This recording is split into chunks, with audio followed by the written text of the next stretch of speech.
আজ শুধু বিএনপি নিয়েই কথা। বিএনপি তো গালাগালি করিচ্ছে, আরেকটু গালাগালি করার সুযোগ পাইল আর কি। আগে তিনজন মুরব্বী নিয়ে কথা, মুরব্বী নেতা নিয়ে কথা। আগে মাপছে আনি প্রত্যেকে শ্রদ্ধাভাজন রাজনীতিবিদ। প্রথমে মির্জা ফখরুল ভাই কইছেন ইউনূস সাহেব দয়া কইরা তাড়াতাড়ি নির্বাচনটা দেন। আর সরকারকে ইউনূস সাহেবকে বলতেছি আপনিও দয়া করে এটা তাড়াতাড়ি করেন। তাড়াতাড়ি করলে কি হবে যে জনগণ ভোট দিয়ে তার নিজস্ব সরকার তৈরি করতে পারে। দেখেছেন সুর নরম হয়েছে। কি হুঙ্কার দিচ্ছিল বিএনপির লোকজন। 3 দিন আগে গেছিল নির্বাচনের দাবিতে মাঠে নামিচ্ছে বিএনপি, আন্দোলনের হুমকি দিয়েছিল বিএনপি। করেন আন্দোলন, ঈদ তো গেছে, করেন আন্দোলন, নাকি সামনের ঈদের পরে করবেন। এই হুঙ্কার আবার ইন্ডিয়ান পত্রিকা আসে, দেখেন কি লিখেছে। ভোট কবে পরিষ্কার বলুন, বাংলাদেশ যেন গাজা না হয়। সংস্কারের দোহাই দিতেই ইউনূসকে তোপ বিএনপির সাফ কথা। এদেশের মানুষ নিজস্ব সরকার দেখতে চায়। দেখি যাও ইন্ডিয়ান পত্রিকায় কি হেডিং দিছে। ইন্ডিয়ানদের নির্বাচন নিয়ে তো কুরকুরেনি কেন বলেন তো? আমরা যদি আমাদের আক্কেল কাজে লাগাই, ইন্ডিয়া জিন্দিগিতে এমন কিছু বলবে না বা এমন কিছুতে সাপোর্ট করবে না যাতে বাংলাদেশের মানুষের ভালো হবে। ইন্ডিয়ানরা যা বলবে ঠিক তার উল্টা দিকে দাঁড়াবেন। ইন্ডিয়া যদি বলে না নির্বাচন এখন দা ঠিক হবে না, প্রফেসর ইউনূসের সরকার আরও থাকুক, আপনি তখনই কবেন প্রফেসর ইউনূসের পদত্যাগ চাই, প্রফেসর ইউনূস ক্ষমতা ছাড়ো, বুঝাও। রাজনীতি কালে খুব জটিল কিছু না। ইন্ডিয়া যা কবে তার উল্টা দিকে আমাদের মঙ্গল। আর বাংলাদেশের কারো কথা যদি ইন্ডিয়ার সাথে সবসময় মিলে যায় তাহলে বুঝবেন ওই হালায় কলকাতা হারবাল খাইছে, হালা ইন্ডিয়ান মাল। মির্জা ভাই ইঙ্কা করে কলে তো হবি না, আপনাকে না গান গাওয়া লাগবি, গান গায়ে কওয়া লাগবি। একটা গান বানিয়েছি শুনবেন, হ্যাঁ বাড়িতে না প্র্যাকটিস করে মাইকের সামনে গাবেন। আমরা খুব ফাইন হয়েছে মির্জা ভাই, শুনবেন, শুনেন। নির্বাচন, আহা নির্বাচন, নির্বাচন চাই নির্বাচন, তা না হলে ইউনূস যাবে নির্বাসন। দিতে হবে নির্বাচন এই ডিসেম্বরে, তা না হলে আন্দোলন রাজপথে ঘরে ঘরে। আর নয় আন্দোলন রোজা ঈদের পরে, এবার হবে ঠিক ডিসেম্বরে নির্বাচন, আহা নির্বাচন। এইবার আসেন দেখি বিএনপি কেমনে ইন্ডিয়ান পয়েন্ট ফেরি করে, সেটাই না দেখি। বিএনপির রিকমেন্ডেশনে হওয়া পররাষ্ট্র উপদেষ্টা তহিদ সাহেব আর বিএনপি নেতার ছোট ভাই জসিম ইয়া ডিসুম ডিসিয়া আসা না যে এডিটার সাহেব এটা দেখান না এই জসিমের ম্যাচ পিট মেলা দিন দেখি না, এটা দেখান না।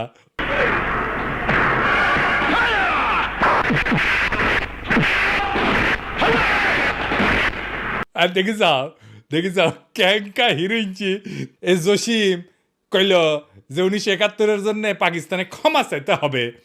তো এটা তো আমি আর ইন্ডিয়ান বয়ান। তো এই পানি পড়া সে কই থেকে আসিছে?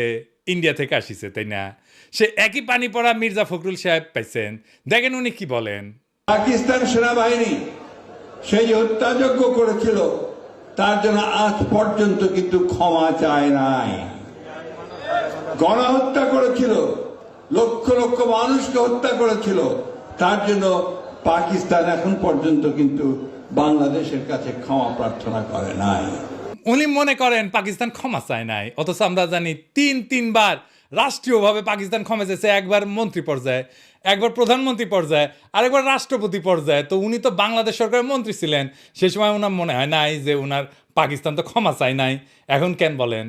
কারণ ইন্ডিয়া বুঝেছে আমরা তোমার ক্ষমতা এনে দিচ্ছি, এমনি তো হবে না, খরচাপাতি আছে। আওয়ামী লীগ যে সার্ভিস দিত সেটা দাও।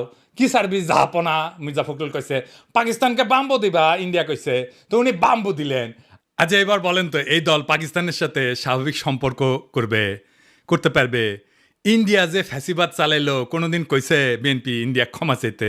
নাকি বলবে জিয়ারে তো খুন করেছে তাই না? এটা কোনোদিন বলিছে? বলে নাই। কিন্তু ইন্ডিয়া আমাদের বন্ধু দেশ বলতে বলতে মুখে ফেনা তুলে ফেলিছে। দেখেন, ভারত আমাদের প্রতিবেশী, সবচেয়ে বড় প্রতিবেশী, আমাদের বন্ধু। আমাদের যুদ্ধের সময় 1971 যুদ্ধের সময় আমাদের সহযোগিতা করেছিল। আমরা ভারতের কাছে সবসময় প্রত্যাশা করি যে ভারত বাংলাদেশের মানুষের পাশে দাঁড়াবে। যাই হোক মির্জা ভাই, আপনি তো বলেন মুক্তিযুদ্ধ করেছেন, এটি সেই সময়ের গল্প শুনবার চাই। মানে কোটি কোটি যুদ্ধ করেছেন, কোটি ট্রেনিং নিছেন, কারা কারা আপনার সহযোদ্ধা ছিল, কবে অস্ত্র জমা দিলেন, কি অস্ত্র ব্যবহার করেছেন, মানে হাউস আছে কেন পাকিস্তানের উপরে যেমন বিলা, আপনি তো মনে লয় যে সখানিক পাকিস্তানি আমি জয় বাংলা করেছেন, না গল্প করবেন হাউস আছে আমার কলে। চুপি চুপি কই মির্জা ভাই, আপনার উপরে না হেভি স্টাডি করেছি। কেন করেছি জানেন? আপনারা বোঝার জন্যে স্টাডি করে পেয়েছি কি জানেন, না খারাপ কিছু কমু না, আপনার লাইফ হিস্ট্রি কিন্তু ইন্টারেস্টিং। আপনি ঢাকা কলেজের ইকোনমিক্সের টিচার হিসেবে ক্যারিয়ার শুরু করেন, শিক্ষকতার ক্যারিয়ার, পরে ঠাকুরগাঁও কলেজে ইকোনমিক্সের অধ্যাপক ছিলেন, খুবই জনপ্রিয় টিচার ছিলেন, ছাত্ররা আপনার ক্লাস করার জন্য উন্মুখ হয়ে থাকতো, মার্শাল্লাহ। আবার অদ্ভুতভাবে আপনি বাংলাদেশ সরকারের পরিদর্শন এবং আয় ব্যয় পরীক্ষণ অধিদপ্তরের একজন অডিটর হিসেবে কাজ করেছেন এই প্রফেসর হওয়ার পরে। শিক্ষা বিভাগে আবার ডিজি আসিলেন। এমন সেলিব্রেটেড শিক্ষকের জীবন চাইরা অডিটর কেন হইলেন, এটা মিলাইতে পারি নাই। তাই আপনার জীবনের গল্প আপনার কাছ থেকে শোনার ইচ্ছা থাকলো। আমার ক্ষুদ্র ভ্রাতার ভগিনীরা আপনাদের কয়ে রাখি, কারো সম্পর্কে জানতে হইলে এভাবে ডিক করবেন, খুঁড়বেন, তারপরে তাই আপনি ভালো তার ডিল করতে পারবেন। যাই হোক, এবার আরেক বিএনপির সিনিয়র নেতারে নিয়ে আলাপ করি। হ্যাঁ, আমির খসরু মাহমুদ। যে সরকার জনগণের ভোটে নির্বাচিত হবে তারা জনগণের কাছে দায়বদ্ধ থাকবে, জবাবদিহি থাকবে। সেটা যেই সরকারই হোক, কোনো মহামানবকে বাংলাদেশের দায়িত্ব দেওয়ার জন্য বাংলাদেশের মানুষ নির্বাচনে, এই বাংলাদেশের মানুষ আন্দোলন সংগ্রাম করে নাই, ত্যাগ স্বীকার করে নাই। আর কোনো মহামানব কোনো দেশের গণতন্ত্রের সমাধান দেবে, তার জন্য বাংলাদেশের জনগণকে অপেক্ষা করতে হবে, এটা বিশ্বাস করার কোনো কারণ নেই। আমির খসরু ভাই উনি কইছেন, নির্বাচিত সরকার জবাবদিহি করবে জনগণের কাছে, কোনো মহামানবকে ক্ষমতায় বসানোর জন্য বাংলাদেশের মানুষ আন্দোলন সংগ্রাম করে নাই, ত্যাগ স্বীকার করে নাই। উনি ত্যাগ স্বীকার করেছেন, ওটা ত্যাগ স্বীকারটা এটা দেখে আসেন। হ্যাঁ, আমির খসরু ভাই, আপনি তো ডিসেন্ট মানুষ, আশা করি আপনি ক্ষমতায় গেলে তো বটেই, ক্ষমতায় যাওয়ার আগেও জবাবদিহিতা করবেন, তাই না? আচ্ছা আমির খসরু ভাই, এই যে হোটেল সেরিনা আপনার ছিল তো না? এখন আপনি কইবেন যে আমি মালিকানা ছেড়ে দিছি, কথা সত্য মানলাম, আপনি মালিকানা ছেড়ে দিচ্ছেন। কয়টা জিনিস বলেন তো, যে জমিটা যার উপরে দাঁড়িয়ে আছে হোটেল সেরিনা, এটা তো চট্টগ্রাম স্টক এক্সচেঞ্জের জমি, তাই না? ওই সময় আপনি চট্টগ্রাম স্টক এক্সচেঞ্জের চেয়ারম্যান ছিলেন, তাই না? তো কি কি হয়েছিল আমি বলি খুশি ভাই, কিছু মনে করেন না, আমার কনফিউশন হয়েছে, কনফিউশন দূর করে দাও আপনার দায়িত্ব। আপনি বিএনপির অতি গুরুত্বপূর্ণ নেতা, আপনি জবাবদিহিতার কথা বলেন, আপনার দলের হাতে রাষ্ট্রের দায়িত্ব যাবেন, আসেন কি কি হয়েছিল দেখি, কোথাও ভুল হইলে ধরে দেন, তাই না? মানুষের ভুল বোঝা ঠিক না আপনারে, তাই না? 1995 থেকে 2001 সাল আপনি তখন, এটা আওয়ামী লীগের আমল, আপনি তখন চট্টগ্রাম স্টক এক্সচেঞ্জের চেয়ারম্যান ছিলেন। এই সময় রাজুক থেকে ঢাকার Banani road number 17 plot number 27 Chattogram stock এক্সচেঞ্জের টাওয়ার নির্মাণের জন্য কেনা হয়, মাশাআল্লাহ। কিন্তু সমস্যাটা হইতেছে, ভবিষ্যতে এই জমি আপনার ব্যক্তিগত মালিকানায় পরিণত হবে। কেমনে হবে, এটা বিশাল স্টাডির ব্যাপার, মেলা সময় লাগিছে কলে, এমন কঠিনভাবে এটা খাইছেন আপনি, মাশাআল্লাহ, জটিলভাবে খাইছেন কলে আপনি। এটা আপনার আমার স্যালুট জানানো লাগে। যদি এরকম জমি জমার লোভ টোপ থাকলে হইনি না আমি কল আপনার ছাত্র হইলাম নি। কি চমৎকার ভাবে যে আপনি খাইছেন এটা। তো জমিটা পাইছেন, রেজিস্ট্রেশন হয়নি এখনো রাজুক থেকে। তো 25শে সেপ্টেম্বর 1999 সালে 74তম বোর্ড মিটিংয়ে চট্টগ্রাম স্টক এক্সচেঞ্জে সিদ্ধান্ত হয় যে প্লটটা ডেভেলপারকে দেবেন। ডেভেলপারটা ঠিক করে ফেলেন, আপনার নাম হচ্ছে গোলাম সারোয়ার। মুশকিলটা হইতেছে উনি আপনার ভগ্নিপতি। তখন প্লটের রেজিস্ট্রেশনই হয় না। রেজিস্ট্রেশন হওয়ার আগে আইনত আপনি ডেভেলপার নিয়োগ দিতেই পারেন না। আপনি ডেভেলপারকে নিয়োগ দেন ওই মিটিংয়েই, এটা একটা প্রক্রিয়ার লঙ্ঘন, কারণ এটা তো আপনার ব্যক্তিগত প্রতিষ্ঠান না। 19শে জানুয়ারি 2000 সালে রাজুকের সাথে রেজিস্ট্রেশন হয় আপনার চট্টগ্রাম স্টক এক্সচেঞ্জের। আপনার চেয়ারম্যান থেকে নিজের ভগ্নিপতিকে ডেভেলপারের দায়িত্ব দিতে পারেন? হ্যাঁ, আপনি মুরব্বী মানুষ, জিজ্ঞেস করলাম আর কি। মানে ধরেন আমি যদি কখনো চট্টগ্রাম স্টক এক্সচেঞ্জের চেয়ারম্যান হই, আমি কি আমার ভগ্নিপতিরে স্টক এক্সচেঞ্জের জমিতে বিল্ডিং বানানোর জন্য ডেভেলপার হিসেবে নিয়োগ দিতে পারবো নাকি পারবো না? এটা কয়া দিলেন আর কি, এনে শুনলাম মুরব্বী মানুষ না। আচ্ছা, এইবার 15 নভেম্বর 1999 75তম বোর্ড মিটিং, মানে একটা পরেই আর কি, এখানে সিদ্ধান্ত হয় যে গোলাম সারোয়ারের সঙ্গে চুক্তি হবে যে চট্টগ্রাম স্টক এক্সচেঞ্জকে উনি বেসমেন্ট এবং 5টা ফ্লোর দেবেন, মানে 6টা আর কি।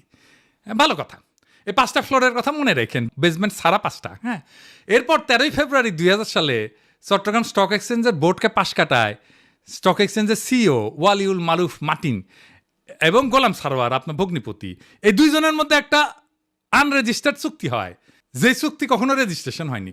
আপনি আগে বোর্ডের মিটিংয়ে ডিসিশন নিয়েছিলেন 5টা দিবেন ফ্লোর, এইখানে আপনি লিখলেন 4টা ফ্লোর দিবেন। এটা কমে গেল আর কি। এইটা অবৈধ চুক্তি এবং জালিয়াতিপূর্ণ চুক্তি। এইখানে পেনাল কোড 467, 468 এবং 471 ধারা লঙ্ঘন হয়েছে। হ্যাঁ, আইনের ভাষায় কইলাম আর কি।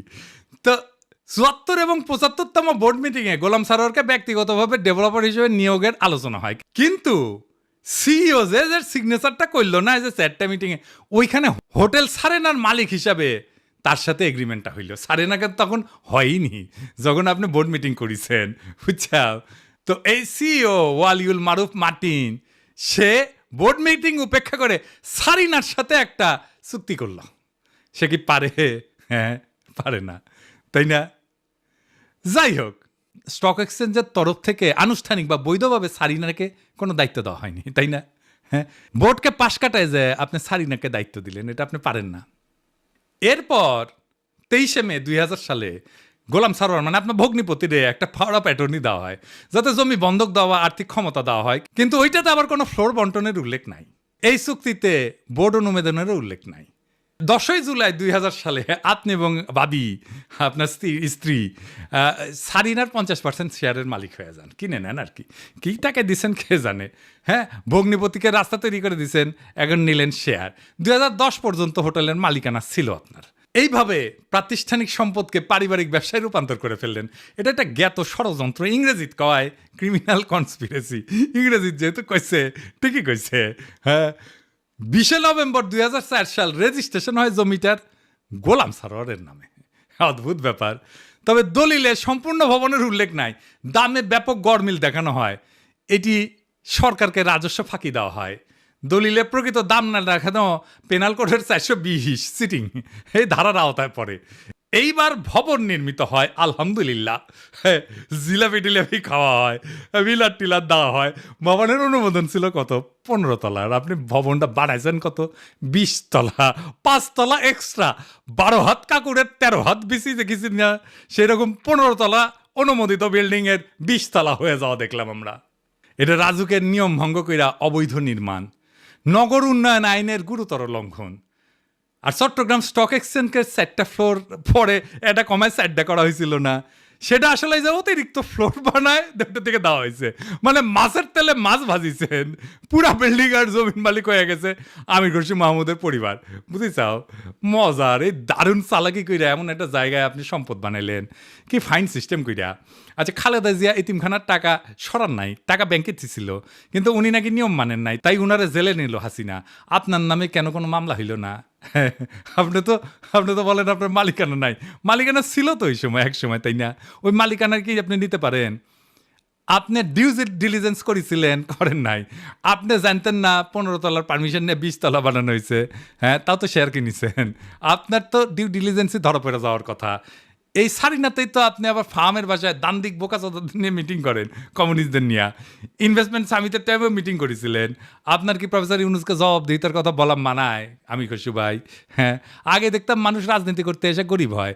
বাংলাদেশে দেখতেছিস খালি সবাই বড় লোক হয়, বড় লোক হয়, বড় লোক হয়, টেকায় খালি টেকা। আমির খুশি ভাই, এটাই সমস্যা কি? সমস্যা হচ্ছে টেকা কামানোর জন্য রাজনীতি যদি কেউ করে, তার মাথার তো খালি টেকা আর ধান্দা ঘুরবি। রাষ্ট্র তো একটা হিউজ রিসোর্স, তাই না? ওই রিসোর্সের মালিকানা নেওয়াটাই কি রাজনীতি? আপনি তো রিক্সাওয়ালা, ঠেলাওয়ালা, গার্মেন্টস শ্রমিক, বাস শ্রমিক, কৃষক, ক্ষেতমজুর, ক্ষুদ্র ব্যবসায়ীর কথা ভাবতে পারবেন না। দল মুরুক্ষ সদাদের পাবেন, আইসা গালাগালি করবে। শীর্ষ নেতারা মেদিনীপুরের ভাষায় কথা বলবে, আর মুরুক্ষ সদাদের আইসা আমার মালওয়ান করবে, গালি দিবে। সব আর্কাইভ করা আছে। ইলেকশনের আগে গালির কোলাস কইরা কোন নেতার সাথে ওই মুরুক্ষ সদা ছবি তুলিছে, সেগুলো দিয়ে এপিসোড বানামুনি। মিলিয়ন মিলিয়ন দেখে দেখবি, ফ্রি ক্যাম্পেইনে করে দিব। আমি কিছু ভাই, আমি তো আমার শেষ হয়নি কথা। এটা কেস স্টাডি লিখেছি আপনার সারিনা কেলেঙ্কারি নিয়া। এই কিচ্ছা একাডেমিয়াতে ঢুকে দেবো, খালি আওয়াজ দিচ্ছি না, আমার কথাবার্তা হয়ে গেছে গলে ফাইনাল। কেস স্টাডির নাম দিচ্ছি কি জানেন? The hotel Sarina controversy, conflict of interest and abuse of power in Bangladesh. এটা মেলা জায়গায় পড়ানো হবি, এটা কর্পোরেট গভর্নেন্সে পড়ানো হবি, কনফ্লিক্ট অফ ইন্টারেস্টে পড়ানো হবি, ম্যানেজমেন্টে পড়ানো হবি, পলিটিক্যাল সায়েন্সে পড়ানো হবি। কোনটি না, কতগুলো জায়গায়। আরো দিন সাথে যাবি ফাইনাল করার জন্যে, আপনি বিখ্যাত হয়ে যাবেন। কইছিলাম না আমাকে লেরো না। হ্যাঁ, কাকে লেরতে কাকে লেরে ফেলেছেন এবার মির্জা আব্বাস ভাই। মির্জা আব্বাসে ভাবিছিলাম কিছু কমু না, এরে ওরে দিয়া মেসেজ পাঠায়, আমি যেন আর কিছু না কই, আমি যেন তারা না ধরি। আবার নিজে তার দলের কর্মীদের লালায় দেয়, কয় নাকি সোজা হয়ে যাব। শুনেন। আপনার ফেসবুক চালান নাকি? চালান? জবাব দেন না কেন? জবাব নাকি ফেসবুকের মধ্যে উল্টাপাল্টা কথা রাখে, জবাব দিয়ে দিয়ে এগুলারে সোজা হয়ে যাবে। মিথ্যা কথা বলবেন, অপপ্রচার করবেন, অপকথা বলবেন, কথা বলবেন, কুকথা বলবেন, একটা মানসিক চরিত্র হরণ করবেন, এগুলো কি ভাই? আমরা রাজনীতি ছেড়ে দেবো, আপনারা একটু দেশে আসেন। আপনাদের অনেক জ্ঞান, আপনাদের অনেক বুদ্ধি, আপনাদের জ্ঞান বুদ্ধি আমাদের অনেক প্রয়োজন। আপনারা দয়া করে দেশে আসেন, বুদ্ধি দেন, কথা বলেন, কাজ করেন, মেনে নেব। আমরা রাজনীতি করবো না, আপনারা আসেন না। কয় দেশে আসেন, দেশে আসেন, এই কথাটা আপনার দলের ভারপ্রাপ্ত চেয়ারপারসনরা কইতে পারেন না? আমি কি দেশে গেলে আমরা প্রাইম মিনিস্টার বানাবেন?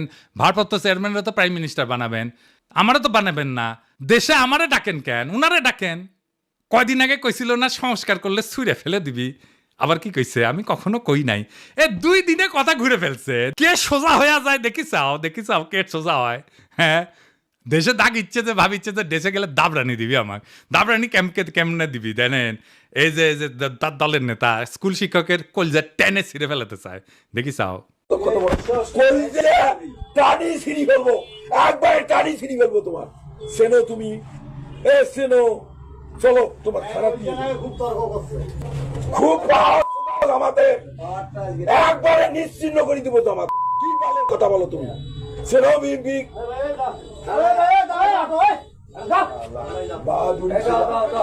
তোমার নামে আমি মামলা দেবো। অবিলক্ষণ দাও। কি বলবো? ও দাও, আমি ও থানা দেয়া, আমি ওখানে ইসরায়েল লিখবো, লিখি ওকে অ্যারেস্ট করে দিয়ে তারপরে আমি আসবো। কুড়িগ্রামে কি কয়, ক্ষমতা না আসতে আসতেই এই শুরু করেছেন। ক্ষমতা গেলে কি করবেন এটা পাবলিক জানে। আপনাদের তো উন্নতি হইতেছে না, ক্রমাগত অবনতি হইতেছে। দুঃশাসন শুরু করলে আবার লড়াই শুরু করব। দেশের মানুষকে তো আর অরক্ষিত রাখা যায় না। মির্জা আব্বাস ভাই, আমি সোজাই আছি, কিন্তু আপনারা একেবারে ফ্ল্যাট করে দিব, একেবারে হুতায় দিব, উঠবার পারবেন না। এই বুড়া বয়সে আপনি কল্পনা করতে পারতেছেন না আপনারা আমি কোন দিক দিয়ে ধরবো। মিশা কথা আমি কইছি, কোন কথাটা মিশা কইছি কইবেন? হ্যাঁ, কোন সেক্টরে মুক্তিযুদ্ধ করেছেন, কার সাথে যুদ্ধ করেছেন? আমি নানাভাবে ক্রস চেক করিয়া কইছি আপনি বালের মুক্তিযুদ্ধ করেছেন, মুক্তিযুদ্ধের নামে মিথ্যাচার করেছেন। দিন বদলাইছে মির্জা আব্বাস ভাই, শেরের উপরে শোয়াশের আছে।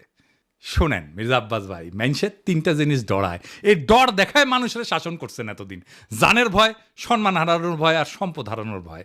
আমার জানের ভয় নাই, সম্মান হারানোর ভয় না, আমার সম্মানই নাই। আপনি কি নিবেন? আর সম্পদ এটাই, এই যে এটা কেড়ে নিতে পারবে না কেউ। আপনার লেসপেন্সারদের পিছে লেগে দিতে পারেন, বালটাও ছিটতে পারবেন না।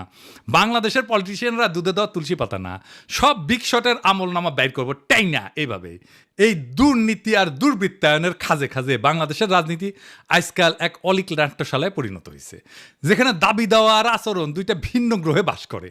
এখানে কেউ মুক্তিযোদ্ধা হয়েও যুদ্ধের ইতিহাস বিকৃত করে, আবার জনগণের শাসনের বুলি আড়ায় চতুরতায় জনগণের সম্পদকে ব্যক্তিগত সম্পত্তিতে রূপ দেয়। আজ যারা ক্ষমতার বাইরে তারা জবাবদিহিতার গান গায়, কাল যখন তারা ক্ষমতায় তখন জবাবদিহিতার ঊর্ধ্বে ওঠায় হয় তাদের অভিষ্ট। রাজনীতি আজ জনগণের না, নিজের ভাগ্য বদলানোর জাদুর কাঠি। আজ যে দল ইন্ডিয়া বিরোধী স্লোগানে জ্বলে ওঠে, তার বয়ানি আবার ভারতীয় লাইন টু লাইন কপি হয়ে ফিরে আসে ঢাকার রাজপথে। যারা বলেন আমরা নির্বাচিত সরকার চাই, তারাই আবার নির্বাচন আগে নয় পরে টাইপের গানের লিরিক গায়। কেন? হ্যাঁ, কারণ এবার মিউজিক ইন্ডিয়া বানাইছে। আর আপনি যদি জনগণের পক্ষ নিয়ে কথা বলেন, আপনাকে বলা হবে তুই কিসের দেশপ্রেমিক। অথচ প্রশ্ন করার সময় এখনই। জানতে চাই, আপনি যদি জবাব দিতে চান, নিজে কবে জনগণের সামনে দাঁড়ায় জবাব দিছেন? একবার বলেন, একবার দিছেন জবাব জনগণের সামনে দাঁড়ায়? জিন্দেগিতে দেন নাই, এখন জবাব দিতে চাইতেছেন আপনি প্রফেসর ইউনূসের কাছে। বাহ, মজা আরই মজা। আপনি যদি বলেন দুর্নীতি হবে না, আপনি নিজের জীবনে কোন অধ্যায় প্রমাণ করছেন? দেশের মানুষ সব বুঝে, বোকা না। এখন কেউ চোখ বন্ধ করে ভোট দেয় না। তারা জানে ঢাকা শহরের প্রত্যেকটা বিল্ডিং এর ছায়ায় লুকায় থাকে এক একটা রাজনৈতিক ষড়যন্ত্র, একটা দুর্নীতির ইতিহাস। এখন সময় আসছে গলা ছেড়ে বলার, এই দেশ কারো বাপের না, পারিবারিক ব্যবসা না। এদেশের জমি, গ্যাস, শিক্ষা, ভোট সবই জনগণের সম্পদ। আর এই সম্পদের হিসাব চাই, জবাব চাই, বাম ডান না, ন্যায় অন্যায়ের মাপকাঠিতে। কারণ আজ আপনারা রাষ্ট্র ক্ষমতা নেওয়ার কথা বলতেছেন, নির্বাচনের কথা বলতেছেন, আপনার বগলে পুরানা লুটের খতিয়ান। এই বাংলাদেশকে আমরা বদলাবো, বাংলাদেশকে আমরা আমাদের স্বপ্ন দিয়ে সাজাবো, আমাদের বর্ষা বিপ্লবের স্মৃতি দিয়ে ভরাবো। এই দেশ আপনাদের মতো নেতাদের না। এই দেশ প্রত্যেক জনতার, প্রত্যেক নাগরিকের। এই দেশের মালিক আমরাই আমজনতা। আমরা যা চাইব, জনতা যা চাইবে, দেশ সেভাবে চলবে। রাজনৈতিক দলের ইচ্ছার কাছে আমাদের ভাগ্যকে আমরা আর বন্ধক দেব না। ইনকিলাব জিন্দাবাদ।